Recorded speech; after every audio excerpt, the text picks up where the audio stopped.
Olá, meus amores, boa tarde. Antes da gente começar a nossa atividade, eu tenho uma coisa para explicar a vocês. A partir de hoje, toda quinta-feira, nós estudaremos geografia e matemática, tá bom? Então, já começamos a partir de hoje, dia 13/8/2020, quinta-feira, com os conteúdos de geografia e matemática, tá bom? Então, vamos lá começar com as nossas atividades. Então, vamos iniciar com a nossa atividade de geografia. Todo mundo pegando seu livro de geografia e abrindo na página 149. Bom, meus amores, como vocês lembram, a gente iniciou semana passada o conteúdo sobre paisagem. E a gente vai dar continuidade e hoje nós vamos estudar sobre os elementos da paisagem, tá bom? Aqui na página 149 diz o seguinte: nas paisagens podemos encontrar elementos naturais e elementos culturais. Você sabe quais são as diferenças entre eles? Bastante atenção nesse momento para a gente entender a diferença entre um e outro, tá bom? Os elementos naturais são aqueles produzidos pela natureza, ou seja, que não foram construídos ou transformados pelas pessoas, como rios, os mares, as montanhas, plantas e animais silvestres. Os elementos culturais são todos aqueles que compõem a paisagem e são produzidos ou modificados pelas pessoas, como casas, prédios, viadutos, estradas, plantações, os pastos, aterros, açudes, etc.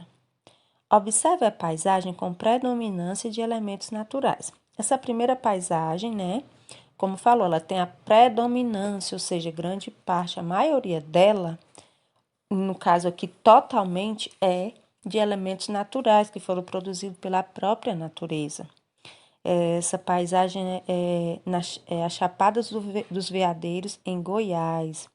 Foi retirada em 2016. Logo abaixo, a gente tem uma imagem com predominância em elementos culturais, ou seja, são aqueles elementos construídos pelas pessoas, né? A gente pode observar muitas construções, muita casa, né? Essa foto foi tirada em Franca, São Paulo, em 2015. E como vocês viram, aqui no texto tem uma palavra chamada predominância. E o que é que significa? Significa, bem aqui logo acima tem o significado. Grande parte ou maioria, Então, nessas duas imagens, na primeira a predominância de elementos naturais e na segunda a predominância de elementos culturais, certo? Agora vamos para a nossa atividade de hoje, de geografia. A primeira questão diz o seguinte, na página 150. Observe atentamente as imagens a seguir e responda a questão no caderno. Quais elementos naturais deixaram de existir? Quais elementos culturais surgiram na paisagem? Aí você vai observar e responder no caderno. Segunda questão. Observe as ilustrações a seguir e escreva N, onde predominam elementos naturais, e C, onde predominam elementos culturais. Terceira questão na página 151. Olhe por uma janela da sala de aula ou de outra dependência da escola. Você vê a predominância de elementos naturais ou de elementos culturais? Cite alguns desses elementos. Aí vai ser da sua casa, certo? Quarta questão. Vamos modificar uma paisagem?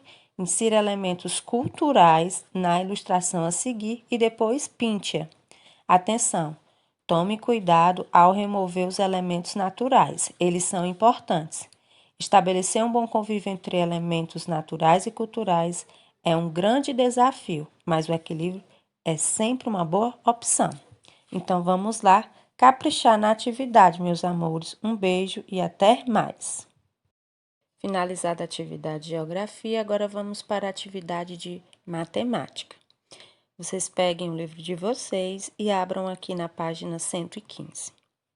Temos duas questões aqui na página 115. A primeira questão diz o seguinte: a cantina da escola oferece lanche com 2 tipos de pães, pão francês e pão de forma. O recheio pode ser queijo, presunto ou manteiga. A. Complete a tabela abaixo seguindo o modelo. Aí a gente já tem 2 modelos aqui, né, de lanche formados, que é do pão francês com queijo e pão de forma com queijo, né?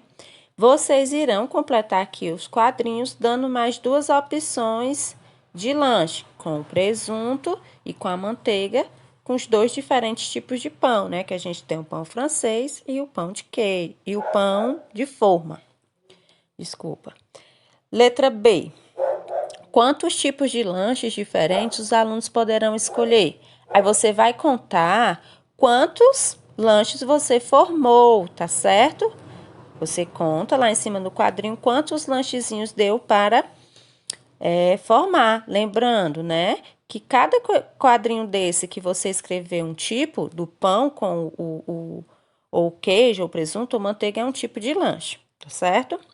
E temos também a segunda questão, que diz: leia o poema a seguir e responda ao que se pede. Que delícia! Os 4 amigos da pracinha foram juntos tomar sorvete de casquinha. Sabor? Só de creme e chocolate tinha. Chocolate embaixo e creme em cima para mim, exclamou logo a Jasmim. Creme embaixo e chocolate em cima, escolheu sem pestanejar a irmã. A magrela da Marlene pediu 2 bolas de creme. Como fica o sorvete do Vicente, se quiser formar uma combinação diferente? Aí será a sua resposta que você vai colocar logo abaixo nas 2 linhas. Como você acha que ficou a combinação do Vicente? Lembrando, né, que teve uma de chocolate embaixo e creme em cima. O outro pediu creme embaixo e chocolate em cima. E a última, antes de Vicente, pediu 2 bolas de creme. Como é que ficaria a combinação de Vicente? Você escreve para logo mais a gente compartilhar, tá certo? E logo depois da atividade do livro, meus amores, vocês façam a atividade do caderno, tá bom? Um grande beijo e até mais!